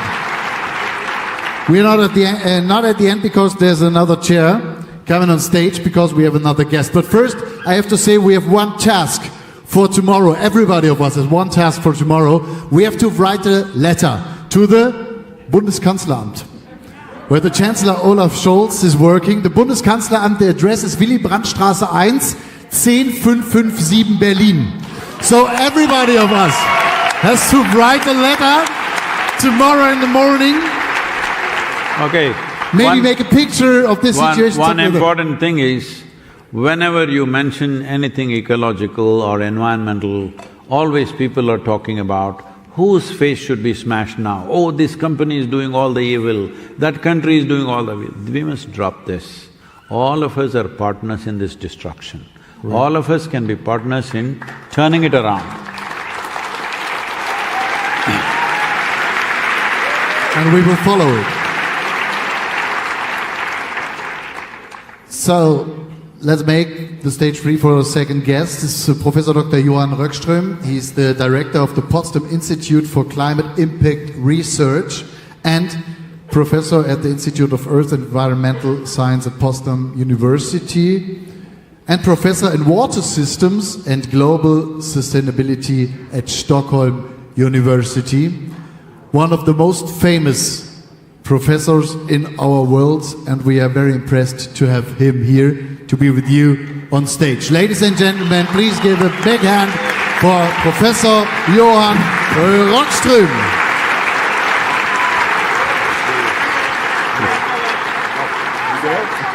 Welcome. Please have a seat.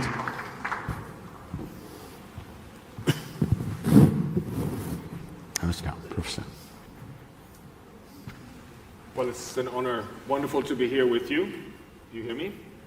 And, well, I'm a scientist, I'm an Earth System scientist, but when I have been privileged to come into contact with the Save Our Soil campaign, Save Our Soil campaign, I just wanted to take this opportunity to share with you some of the latest scientific assessment of why I would even... Is it so that it's... Take mine. Take mine. Yeah, sorry, exactly. There we are. There we are. Why there's scientific support to potentially even consider changing the logo, that it's not only about saving our soil, it is that the soil saves us. And that is what the scientific evidence is increasingly showing. So we are in the midst of a climate crisis, we have an ecological crisis, we have a health crisis, and we have a war crisis. And they're all interacting. And the latest science shows that our only chance for a safe landing on the climate crisis is not only to phase out coal, oil, and natural gas, we also need to secure the health of the soils. And that this is now a precondition for our chance of having a livable future on Earth for all future generations. It's come to that point. In the latest IPCC assessment, the Intergovernmental Panel on Climate Change, that came out just a few months back, the numbers are clear. 56% of our emissions of greenhouse gases are taken up by nature. Half on land, in soils, and the other half in ocean. What is this? Well, this is a proof that our planet is a biogeochemical, resilient machinery that is helping us humans for our future. It's basically providing us with the biggest subsidy to our lives. And what is it that takes up those 25% on land? Well, it's the soil.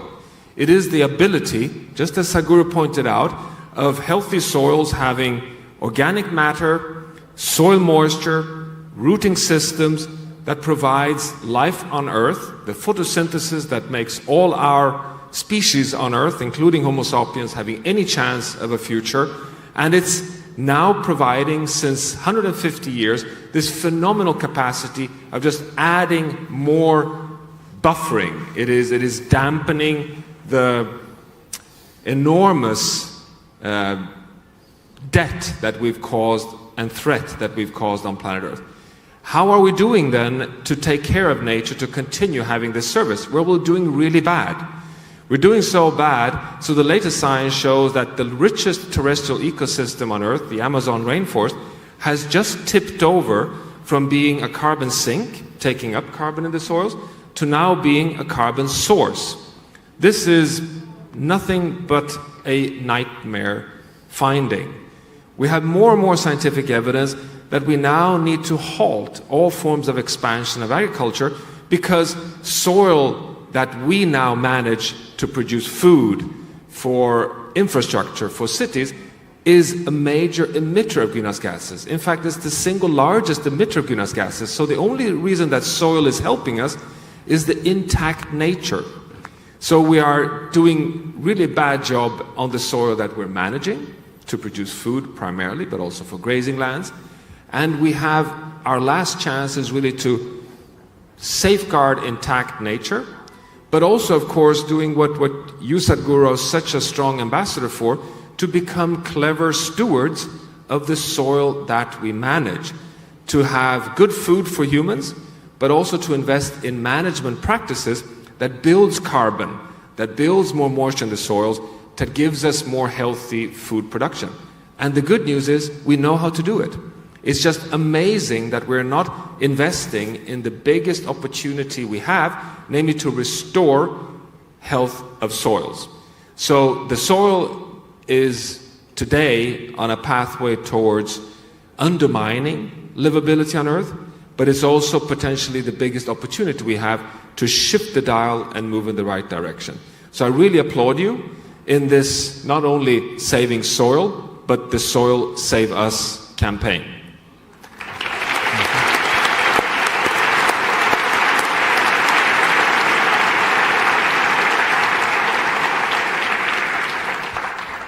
Krishna, if you want to take any questions from people.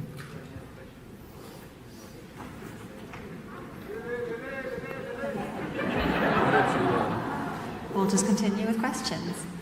I'll take the dancing lady back there. Somehow I always see the ones with the big movements. Can we get a microphone to her with the sign? Look at her, she's doing such a good job. You can't ignore her. Test,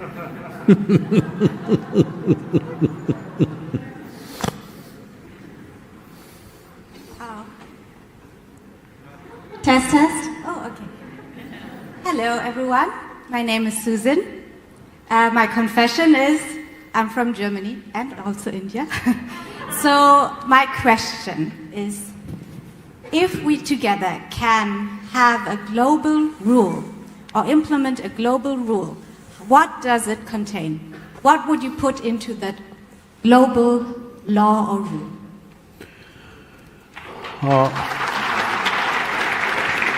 Let the professor answer it from the scientific perspective, but what I would say is, because different pieces of geography are held by different nations, a global law is not going to work. A global recommendation is possible, but a law is not possible because law-making prerogative is not with any global body as such. It is individual nations, maybe with EU, it is a region which can form those laws. In Commonwealth, we are trying to form laws through Commonwealth nations, which are 54 in number. But global law is not there. Global consensus towards the right kind of laws can be made. Right now, we prepared the soil document based on latitudinal position, economic conditions, agricultural traditions, and soil types which are present there. These aspects are very important to make any law. You can't just make one prescription for everybody because it may not be implementable in many parts of the world, either because of economic conditions or agricultural traditions being in a certain way, or soil types may need different kind of treatment. So, there is no global law. Global consensus we can arrive at. Minimum 3 to 6% organic content should be there. How? Each individual nation should work out according to their realities. This is my opinion. Please, sir.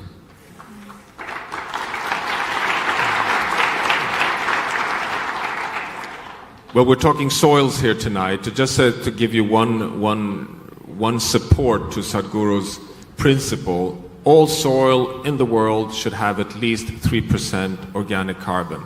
That is what gives life, it gives carbon sequestration, it gives moisture, it gives good food production.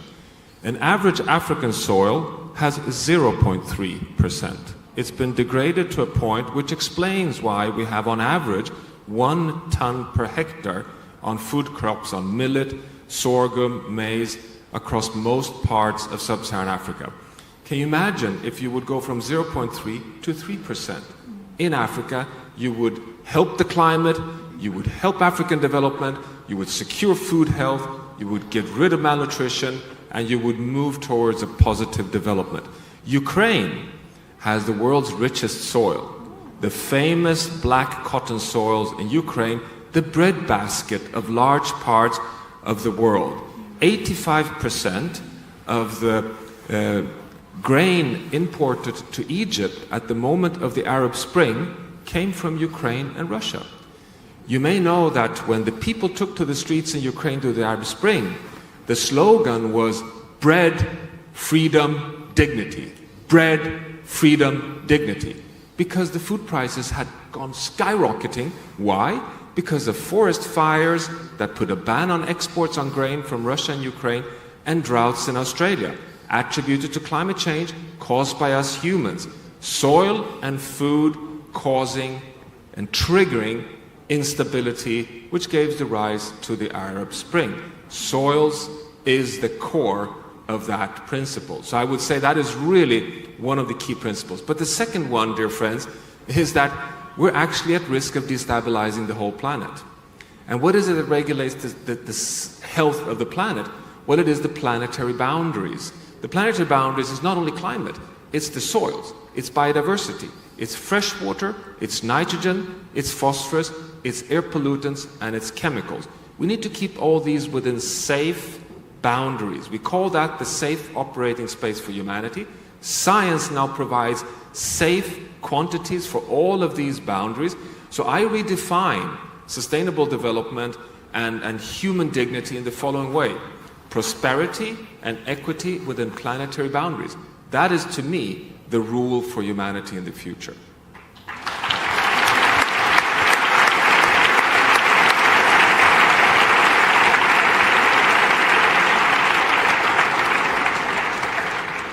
Okay, last question. Now everyone got a poster and is dancing. Very smart, you guys. Okay, I'll go with the very tall standing lady over there. Yeah, you. Just stay standing so they find you.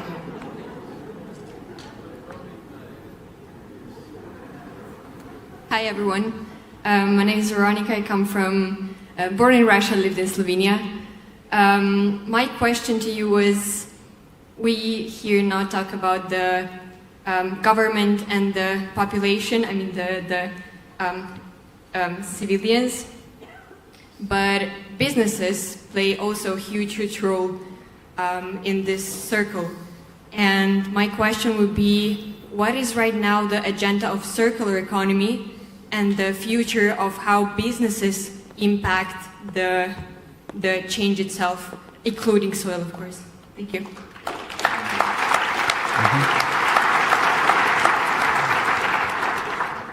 Yeah, thanks for that really important question, and I can start, and then I'm sure Sadhguru has very important reflections here as well. I would like to say that in general, unfortunately, businesses have not understood to be stewards of soils, unfortunately. They've come a long way on climate, and climate is translated to carbon dioxide, and carbon dioxide is translated only to oil, coal, and natural gas.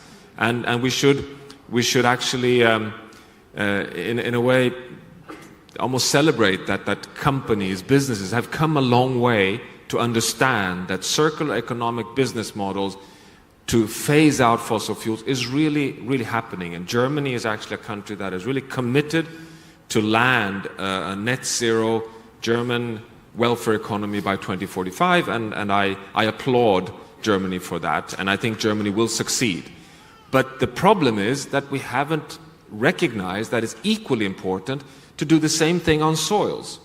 And we need to have that part integrated into all business as well. And you have a little handful of companies doing it, and I won't list them here, but there are a few important food companies that are starting to recognize that they need to have circular economic models, both for fresh water, for soil, and for biodiversity. But there are so few. This is why your leadership, Sadhguru, and this campaign is so important. Because again, the only safe landing we have is to get the soils on board.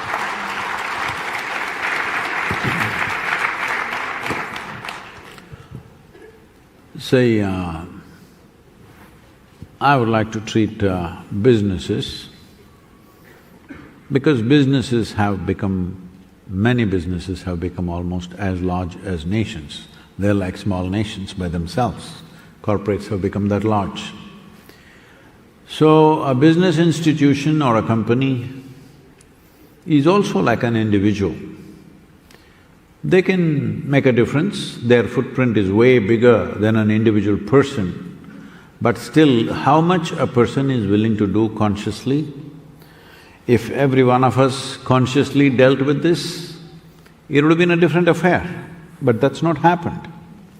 So now expecting businesses to turn around by themselves is not the way. I feel policy is very important, because a business which works within the policy framework, we must let them be, whatever they're doing. Otherwise, if you are a law-abiding citizen, nobody should mess with you in this country. That's how it should be. No, you're a law-abiding citizen, but I don't like what you're doing. This should not come up, this will lead to anarchy, you know. You're going by the law, within the framework of the law, you're doing whatever you want to do, but I don't like it. So I will try to enforce things on you. This is not a good society, this will lead to chaos. So the same goes for businesses. People are always telling me, Sadhguru, you are supporting fertilizer company. I say, see, is it legal? If it's legal, I won't touch it. If it's illegal, if they're doing something beyond the law of the nation, then we will talk about it. If they're within the framework of the law, we must talk to the lawmakers If the law itself is wrong, to change the framework of the law, rather than people who are playing within that field, accusing them of something and expecting them to be sages and saints. No, businesses are there to make profit. They must make profit because all the investors are demanding profit. Will you invest in a company? You can give as much advice as you want. Will you invest in a company which does great things but doesn't make profit? No, isn't it? So leave it at that. Business is a business house, it is supposed to make profit, but within the framework of law. If the framework of law is loose and allowing the business to cause damage, then you must address the law, not the business.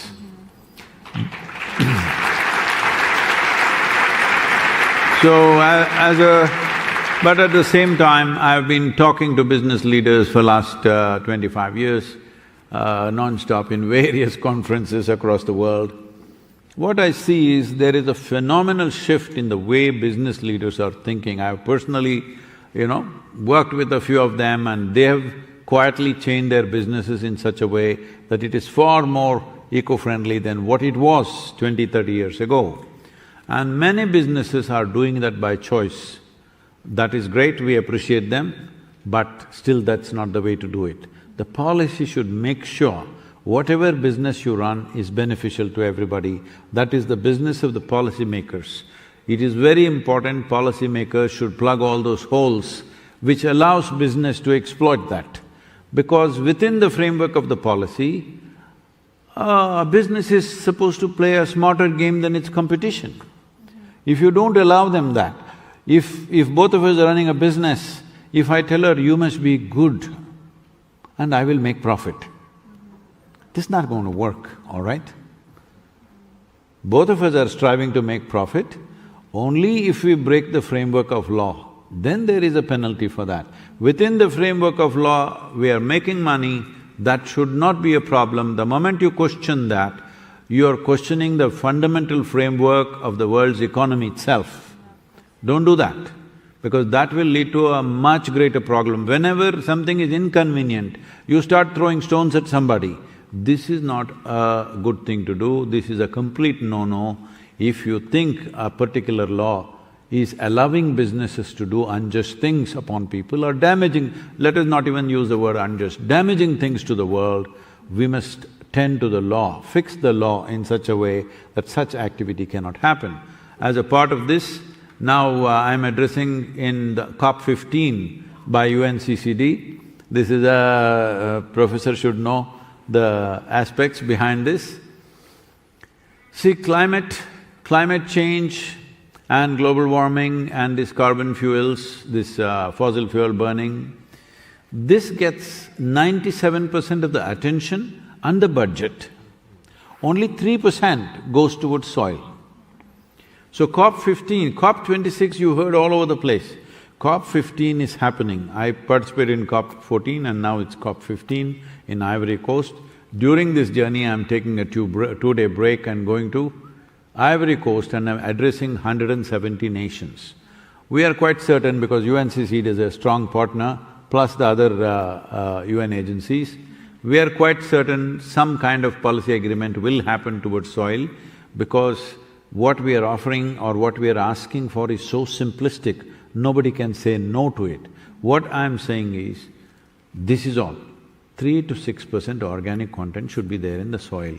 Does anybody, a scientist, a politician, a businessman, a farmer, anybody, do they disagree with this? No. Everybody agrees. How? Well, there are arguments. How to do it? Well, let's debate the how. But first, let us agree, within the next 8 to 10 years' time, all agricultural soils on the planet must have 3 to 6% organic content. How you do it in each country, according to what is available there, their economic capabilities, soil conditions, people's will to do it, all this will decide how, and how will also decide how long does it take. I feel well-to-do nations should be able to do it in 6 to 8 years comfortably. Poorer nations should be able to do it in 15 years. Very poor nations who have no means at all should be able to do it in 20 years' time. It's very much possible this plan can be drawn up. if this plan is drawn up, execution will happen at different paces in different nations, but the world should start moving towards 3 to 6% organic content. As Professor said, 0.3% in Africa, less than 0.5% in 62% of India's lands, okay? With 1.3 billion population, what is our plan if we go like this? So this is a global issue, this is not an individual nation's issue. So it has to be addressed globally by intention. By consensus, we must arrive at the intention. This minimum must happen everywhere. How? Let each nation arrive at it by themselves, because we cannot dictate how somebody should do their agriculture.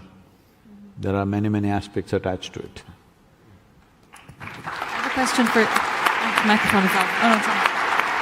I have a quick question. Does either of you know the percentage of organic content on German soil? No, I cannot say exactly, but it's probably somewhere around 2 to 3%.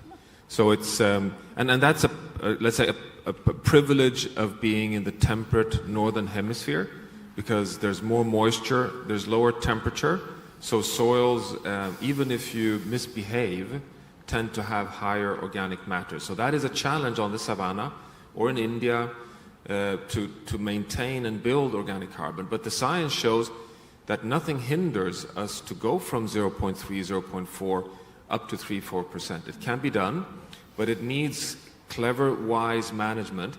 One of the most promising technologies, for example, is conservation agriculture, where you stop plowing, because we have used plowing as a way of intensifying monocultures in agriculture, where you turn the soil.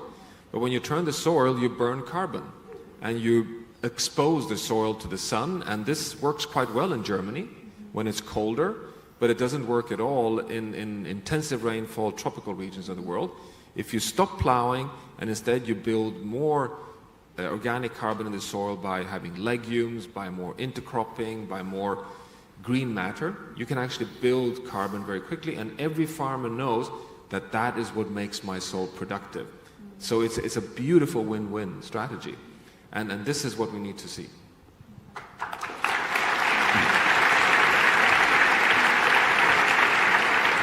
And while I'm at it, just to share with you the power of what Sadhguru just said. So soils, even if we've mismanaged them, contains 3 times more carbon just in the first 1 meter than the atmosphere. So the atmosphere we've loaded with so much carbon that we have caused 1.2 degrees Celsius warming, the warmest temperature on Earth since we left the last ice age, and we see the impacts with major increase in extreme events that is hitting economies everywhere in the world and humans everywhere. But the soils are so powerful that they have 3 times more carbon, despite the fact that we've mismanaged them. If we would go down the route that Sadhguru suggests, we would pick out roughly 1 billion tons of carbon per year, and we globally emit 9. So more than 10% of the solution would be provided by managing the soils. And we win through better productivity of the soil for food. So it's not a small thing. I mean, this is going from 0.3 to 3 is a big item.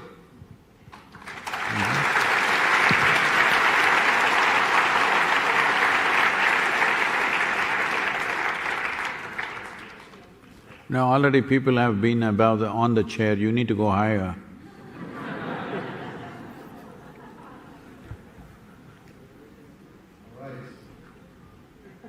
Yeah, please.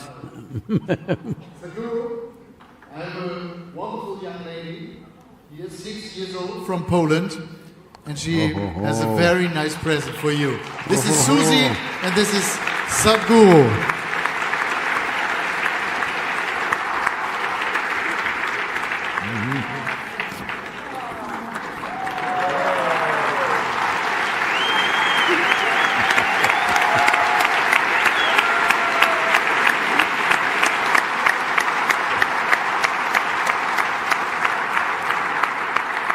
What did it say?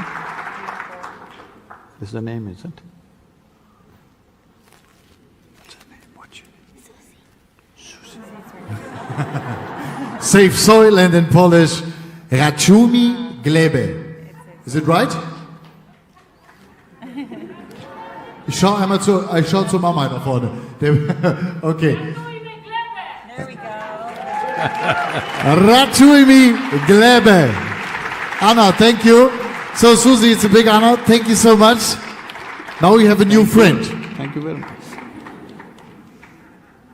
Okay, Susie, this is your applause. Das ist dein ganz, ganz großer Applaus. Everybody's clapping their hands for you. Susie, thank you. Okay. I will bring you back.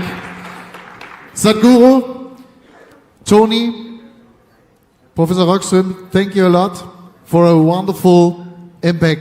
I am deeply impressed. I said it as before. I think we are all really deeply impressed after a fantastic 2 hours night here in Berlin. And the main thing for me, I will bring it back home with a sentence. Ich nehme es mit nach Hause und ich glaube, das tun hoffentlich alle von euch, von uns genauso. Es beginnt in uns. It starts in ourselves. And I think this is one of the most important things we have to mention. We have to think every day about that fact. Dankeschön, dass ihr da seid. Vielen, vielen Dank für die brillante Energie. Bleibt noch einen Moment. Euch wollen wir gerne diesen Song feiern. We have a song. Let's celebrate the song SaveSoil all together. Vielleicht aufstehen wäre schön. Die Plakate dazu. Und dann zum Schluss gemeinsam hier dieses Bild. Auch Sadhguru hat das entsprechende Bild.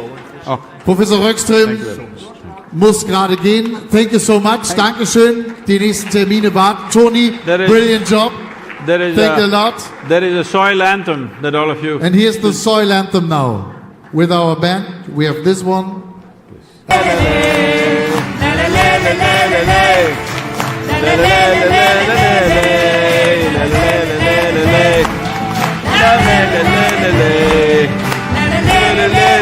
Soil man.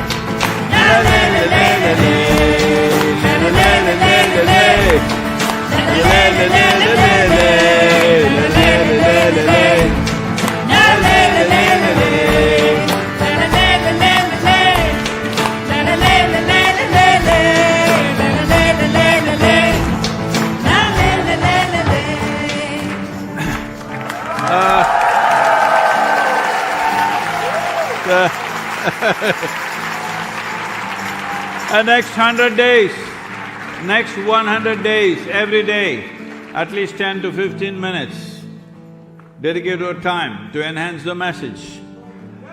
As you promised these 1200 people, just yourself, without other cities, you must touch 3 to 4 billion people. Hello? These phones, these instruments that you have in your hand, these are not just taking shots of your own mug, okay, all right? These are powerful instruments. If you use it right, you can change the world. This is the first time that such an opportunity is there with humanity. Just, let's say, 50 years ago or even 25 years ago, we could never talk to the world. This is the first time. Many great beings have come, but when they spoke, hardly 10 people heard. This is the first time every one of us can speak to the world.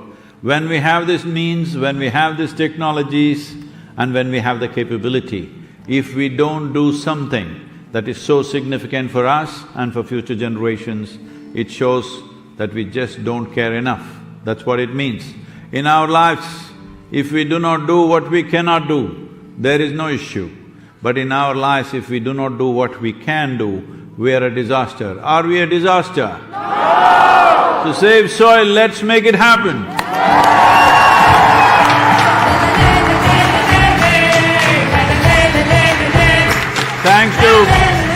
Thanks to Toni, Professor, and our… What? Matthias. Thanks to all of them for being here. Wonderful to have you.